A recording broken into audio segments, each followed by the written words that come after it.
27 kilómetros de gracia, y para esto quiero comentarte primero cuál era el trasfondo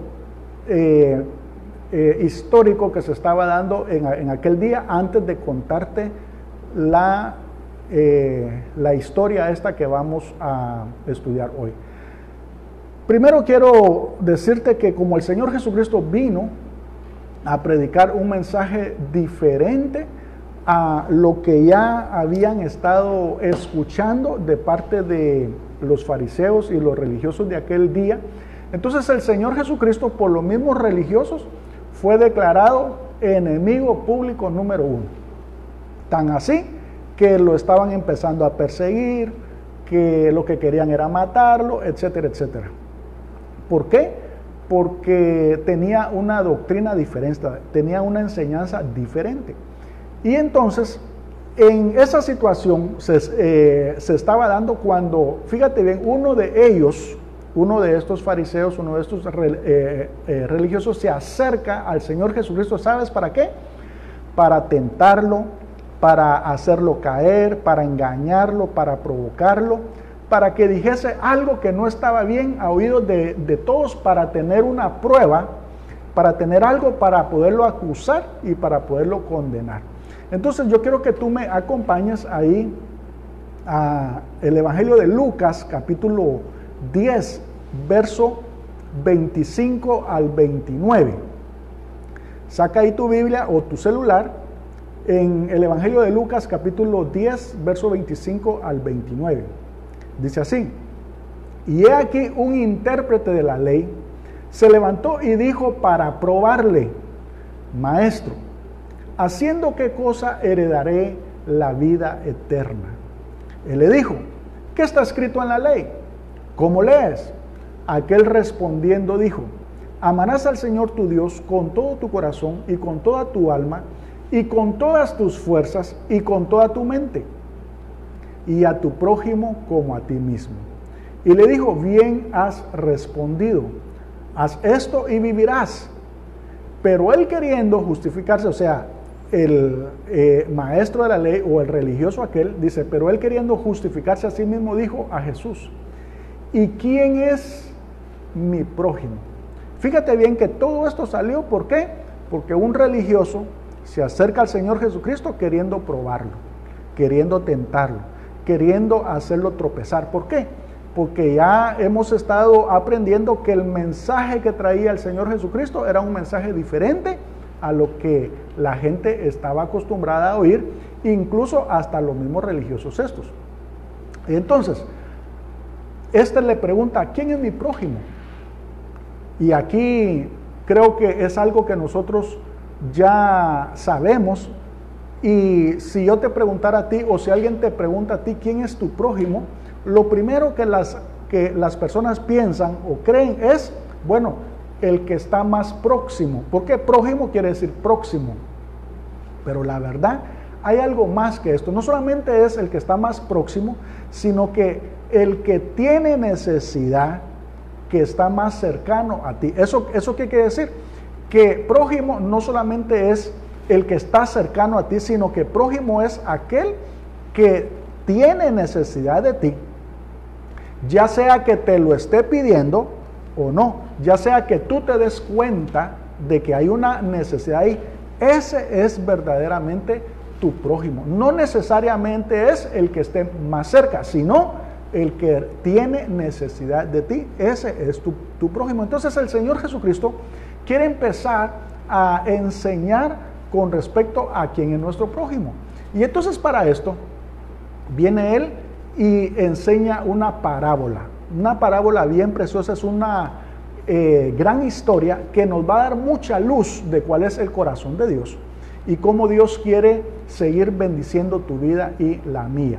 Entonces, el Señor Jesucristo emplea una historia bien preciosa que nos da una ilustración de qué es lo que realmente hay en el corazón de Dios y qué es lo que hay realmente en el corazón de los hombres. Entonces, yo te voy a pedir que vayas conmigo ahí a Lucas capítulo 10, Lucas capítulo 10, verso 30 al 37. Respondiendo Jesús dijo: un hombre descendía de Jerusalén a Jericó y cayó en manos de ladrones, los cuales le despojaron e hiriéndole se fueron, dejándolo medio muerto. Aconteció que descendió un sacerdote por aquel camino y viéndole pasó de largo. Asimismo, un levita, llegando cerca de aquel lugar y viéndole pasó de largo. Pero un samaritano que iba de camino vino cerca de él y viéndole fue movido a misericordia y acercándose vendó sus heridas echándole aceite y vino y poniéndole en su cabalgadura lo llevó al mesón y lo cuidó de él. Otro día al partir sacó 2 denarios y los dio al mesonero y le dijo: cuídamele y todo lo que él gaste de más yo te lo pagaré cuando regrese. ¿Quién pues de estos 3 te parece que fue el prójimo del que cayó en manos de los ladrones? Él dijo: el que usó de misericordia con él. Entonces Jesús le dijo: ve y haz tú lo mismo. Muy bien, creo que ya todos hemos escuchado o hemos oído esta parábola o esta historia y pareciera ser de que como que creemos conocer o ya sabemos más o menos de qué se trata esto, pero déjame decirte que aquí hay mucha tela que cortar con respecto a esto y poco a poco nos vamos a ir dando cuenta cómo Dios nos ama de una forma incondicional. Entonces, antes que nada, tienes que saber por qué le puse el nombre de 27 kilómetros de gracia. Bueno, 27 kilómetros es la distancia que hay entre Jerusalén y Jericó. Son 2 ciudades que están relativamente cercas. Hay 27 kilómetros. Y en medio del camino ese fue donde ocurrió que los ladrones asaltaron a un judío, a un hombre, y lo dejaron medio muerto. Pero quiero hablarte un poquito también sobre qué es lo que estaba sucediendo y por qué el Señor Jesucristo utilizó estos personajes. Utilizó a un sacerdote, utilizó a un levita, habló sobre los ladrones, habló sobre el judío que estaba medio muerto, también habló sobre el samaritano. Entonces, antes que nada, quiero decirte que este samaritano o los samaritanos, en primer lugar, no se llevaban bien con los judíos, principalmente con los fariseos, con los legalistas y con los religiosos de aquel tiempo. Fíjate bien con quiénes eran que principalmente no se llevaban bien, con los religiosos. ¿Por qué no se llevaban bien los samaritanos con los religiosos? Si tú te recuerdas, cuando el Señor Jesucristo fue al pozo de Jacob y se encontró a la samaritana ahí, ella le recordó a él sobre esa situación, que por qué él, siendo judío, le estaba hablando a ella si los samaritanos y los judíos no se llevaban. Entonces, escucha esto: los samaritanos estaban proscritos por los judíos religiosos. ¿Por qué había tanta pugna? Bueno, déjame contarte rapidito esto. Fíjate que los samaritanos eran judíos que hacía un buen tiempo se habían juntado o se habían casado con paganos, con asirios, y entonces ellos eran una mezcla, y entonces se les consideraba de que no eran judíos, que no eran parte de la casa de Dios. Y entonces los religiosos estaban muy molestos con ellos porque habían violado la ley de Moisés al buscarse mujeres paganas para poderse casar. Y oye bien esto: hacía más o menos 40 años de cuando el Señor Jesucristo apareció en escena, que el hijo del sumo sacerdote de ese tiempo abandonó a los judíos, se casó con la hija del rey de Samaria, imagínate tú, y como él conocía la ley de Moisés y todo, construyó, oye bien esto, construyó la réplica exacta del templo que estaba en Jerusalén, lo construyó en Samaria, en el monte Gerizim, que era el monte de las bendiciones, y entonces él creó su propio culto ahí, y los judíos tenían su propio culto en Jerusalén. Entonces, fíjate bien, los religiosos de aquel tiempo odiaban a muerte a los samaritanos porque ellos habían construido la réplica del templo de Dios en el monte Gerizim, y ahí ellos tenían su propio culto.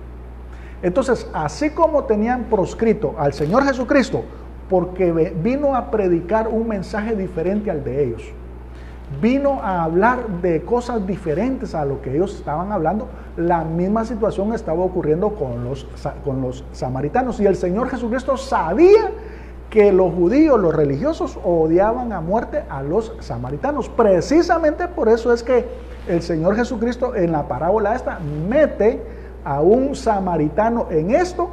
¿Para qué?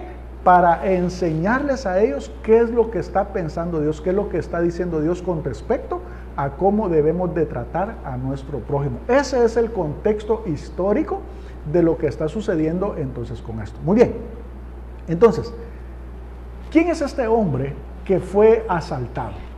Bueno, déjame decirte que este hombre te representa a ti, me representa a mí, y representa a todos los que estábamos sin conocer a Cristo.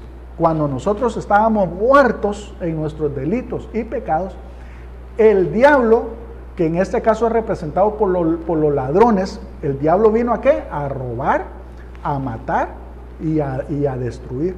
Y entonces nos había asaltado, nos había robado todo, nos había dejado en bancarrota, nos había dejado muertos espiritualmente, nos había dejado tirados, botados.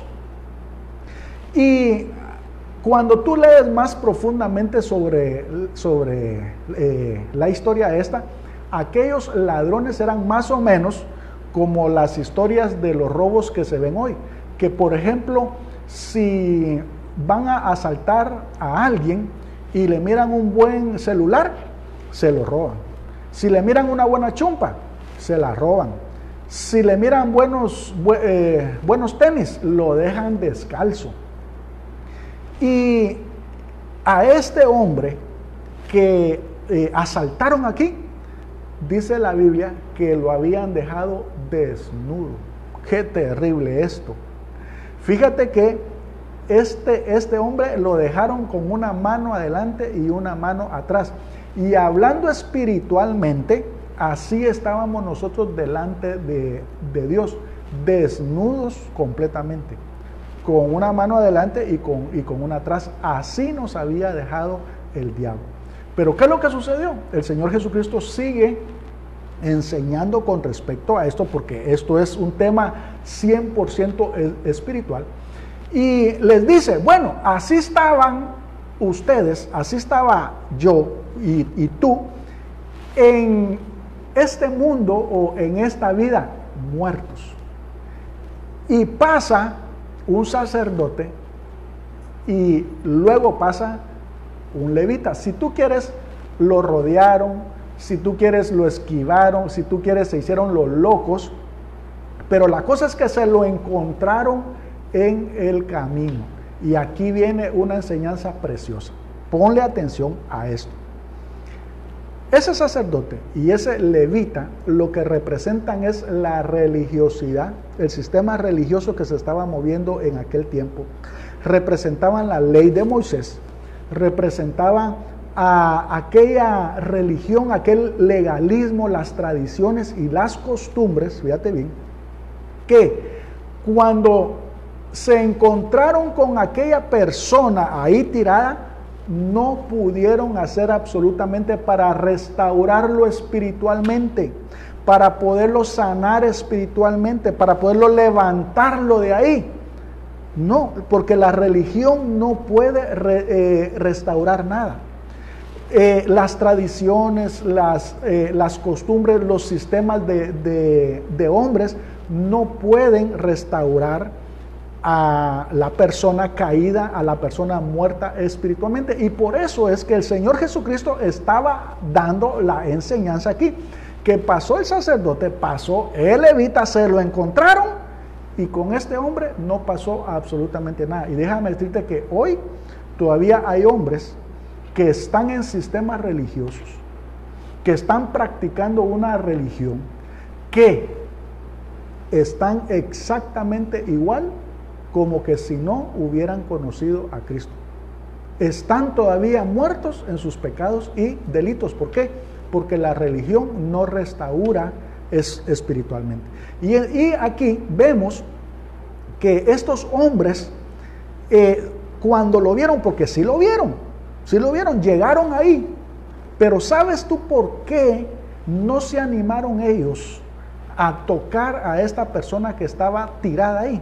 Ahorita te voy a dar la respuesta. Oye bien, según la ley de Moisés, como ellos iban a servir, fíjate bien, porque era un sacerdote y era un levita, eran ministros del templo, iban a ejercer su ministerio, iban a ejercer sus privilegios en la religión que estaban practicando, pero según la ley de Moisés, si ellos venían y tocaban a un muerto, ellos eran declarados inmundos y entonces no podían, fíjate bien, no podían ejercer su ministerio, no podían ejercer sus privilegios, no podían ir a servir a donde ellos iban. Y entonces fíjate bien cómo es el legalismo, cómo es la religiosidad. Vinieron ellos y pusieron en primer lugar, fíjate bien, el legalismo de que si tocaban a este muerto, ellos quedaban inhabilitados. Y entonces prefirieron, fíjate bien, darlo por muerto. Prefirieron desentenderse de él y mantenerse ellos. El egoísmo, fíjate bien, ahí va. Prefirieron ellos mantenerse limpios y estar capacitados para poder ejercer su ministerio. Y no les importó si posiblemente este estaba vivo y ayudarlo. Y fíjate bien que el Señor Jesucristo puso ahí que el que estaba tirado no era un samaritano, porque si no hubieran escupido sobre él, sino que era un judío. Fíjate bien, era un judío. Y la otra parte aquí está, porque ellos no intentaron, no hicieron nada por ayudar a ese mismo judío que era un hermano de ellos, era de la misma casa de Dios, era de su misma nación. ¿Sabes por qué? Porque ya lo habían juzgado, ya lo habían condenado. ¿Por qué? Porque la ley decía que si te ocurría algo como eso, era porque te habías portado mal, eras porque tenías algún pecado oculto, era porque habías desobedecido la ley de Dios. Entonces Dios te había desamparado y Dios había permitido que los ladrones vinieran, te desnudaran y te hicieran todo eso. Entonces, bueno estuvo que le haya sucedido eso, porque de plano algo malo hizo, y ya lo habían juzgado, ya lo habían condenado, porque la ley decía eso. Fíjate bien. Entonces, por eso es que la religiosidad, el legalismo, las costumbres y las tradiciones no pueden restaurar la vida espiritual de una persona. Al contrario, lo que van a hacer es que ignorarlo o perjudicarlo más. Y entonces, aquí vemos que este hombre es abandonado a su suerte.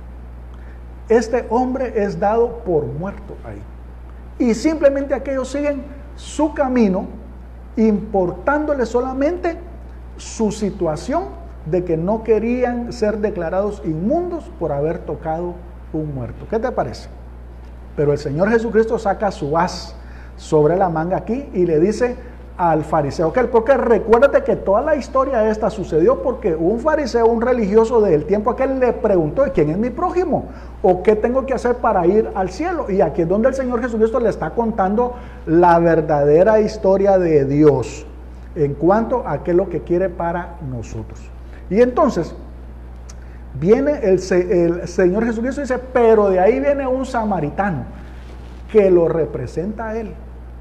Un samaritano que viene con otra religión, con otra enseñanza, con otra doctrina que es diferente a ellos, alguien que estaba ya declarado como proscrito, alguien que era odiado al Señor Jesucristo. De hecho, este mismo religioso que le preguntó a él quién era su prójimo y qué es lo que tenía que hacer para ir al cielo, lo estaba haciendo para tentarlo, para probarlo, para hacerlo tropezar y tener pruebas para después acusarlo y condenarlo después. Fíjate bien. Y entonces el Señor Jesucristo viene y saca un as y dice, el que viene aquí es un samaritano. El que tanto odian, ese es el que pasa por ahí. El samaritano, ¿sabes qué es lo que sucedió con él? Como él no traía la religión de la ley de Moisés, ¿qué es lo que hace? Lo toca, lo levanta, porque según la ley no puedes tocar un muerto. Pero viene él y va a cerciorarse para ver si está realmente muerto, para ver si tiene una oportunidad. ¿Y sabes qué? Sí tenía una oportunidad. Y te quiero dar una buena noticia. Nosotros seguimos teniendo oportunidades en el reino de Dios. Todos aquellos que están en esa condición tienen una oportunidad aún. No están completamente muertos. Todavía en Cristo Jesús tienen una oportunidad ¿de qué? De ser restaurados espiritualmente, de ser sanados, de ser limpios.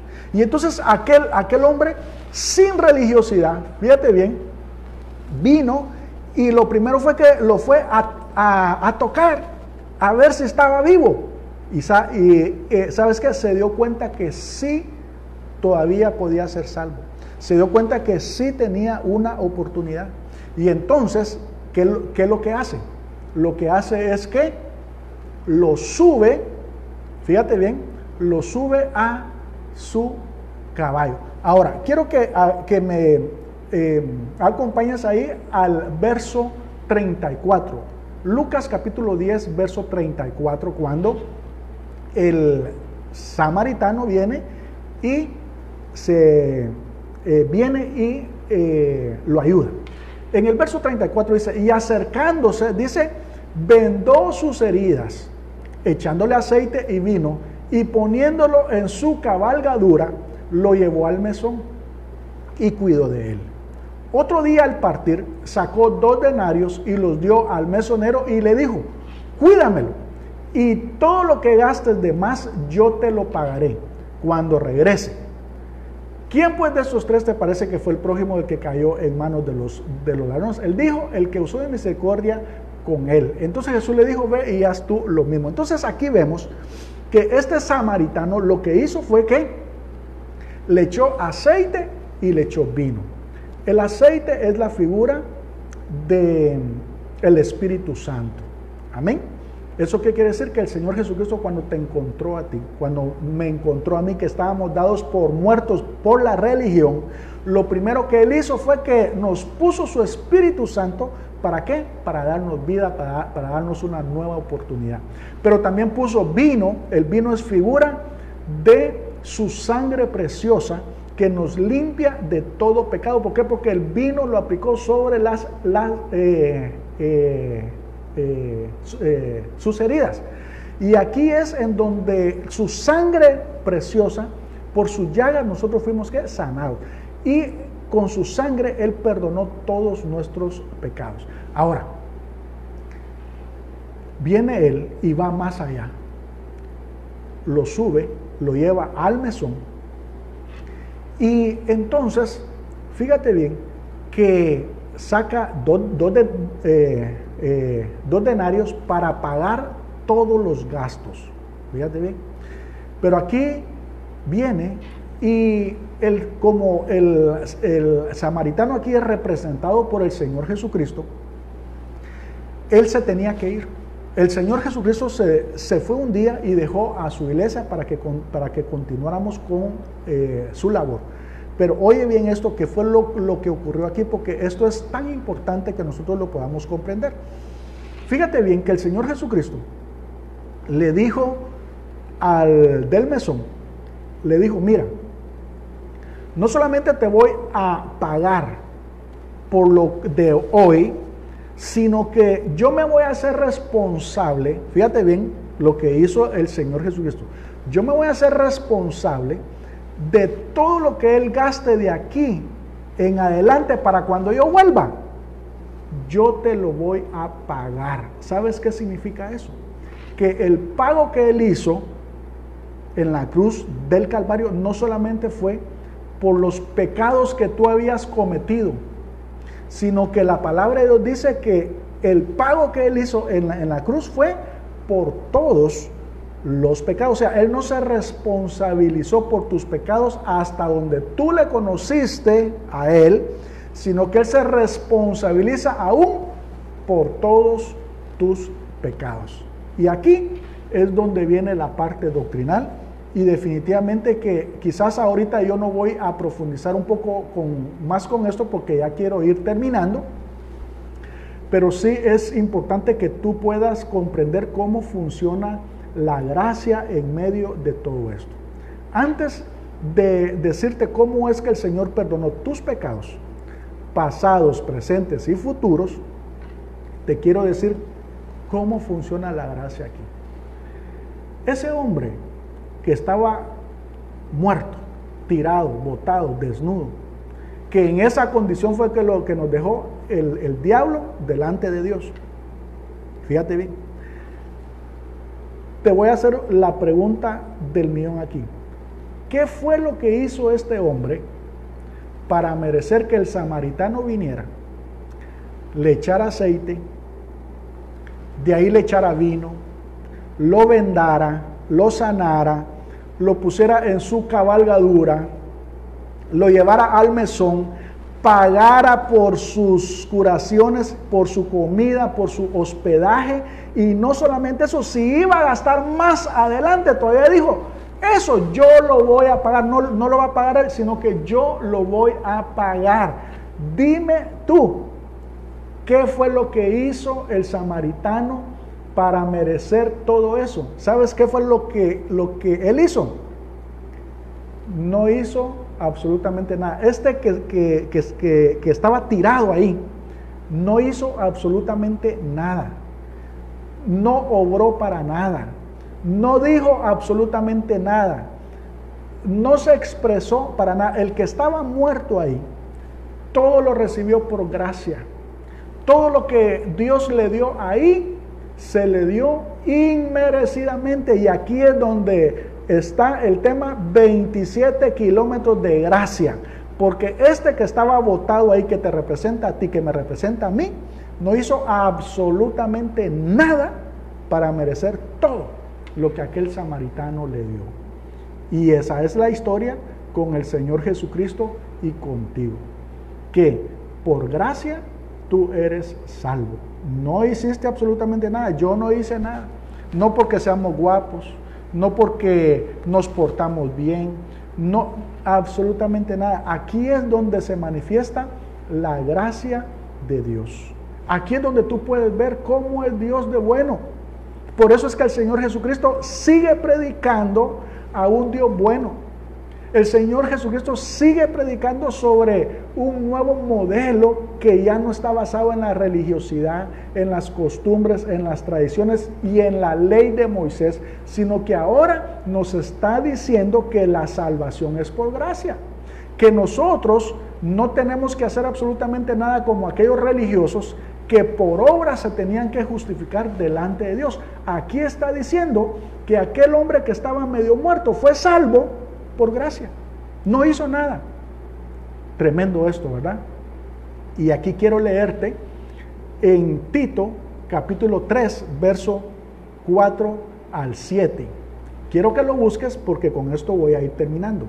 Tito capítulo 3, del verso 4 al 7, nos habla precisamente de que tú fuiste salvo por gracia, de que no hiciste absolutamente nada y que todo lo que tú tienes y todo lo que seguimos recibiendo sigue siendo por gracia, porque no nos merecemos nada de lo que hemos recibido ni de lo que vamos a recibir. En Tito capítulo 3 del 4 al 7 dice: pero cuando se manifestó la bondad de Dios nuestro Salvador y su amor con los hombres, nos salvó, no por obras de justicia que nosotros hubiéramos hecho, sino por su misericordia, por el lavamiento de la regeneración y por la renovación en el Espíritu Santo, el cual derramó en nosotros abundantemente por Jesucristo nuestro Salvador, para que justificados por su gracia viniésemos a ser herederos conforme a la esperanza de la vida eterna. ¿Leíste tú todo eso? Eso está en tu Biblia. Y lo que te está diciendo ahí es la misma historia del samaritano. La mismísima historia. Estos últimos 3 versículos que yo te acabo de leer es el resumen de la parábola del buen samaritano, en donde por gracia Él nos sanó, nos vendó, nos dio aceite, nos dio vino, nos cuidó, pagó por nuestros pecados. Y lo voy a decir, y como te dije, hoy no lo voy a explicar porque es una parte doctrinal, pero que tiene que ver también con la gracia de Dios. Que así como tú lo acabas de ver, cuando el samaritano viene y le dice que él no se hizo responsable solamente por los gastos ocasionados ahí, sino que si se gastaba algo más, que él se iba a ser responsable. Eso es figura también de tus pecados. ¿Por qué? Porque la palabra de Dios dice que Dios te perdonó todos tus pecados. Y aquí es donde a los religiosos les duele oír esto, a los legalistas les duele oír esto, a los que les gusta tener amenazada a la gente con que su salvación está en riesgo, de que si no se porta bien o si no deja de hacer esto, si no deja de hacer lo otro, entonces no se va a ir al cielo. Aquí es donde les duele oír esto, pero esto también es por gracia. Oye bien lo que te voy a decir y te voy a dar el versículo de una vez. El Señor perdonó tus pecados pasados hasta donde tú conociste al Señor Jesucristo. Él los perdonó.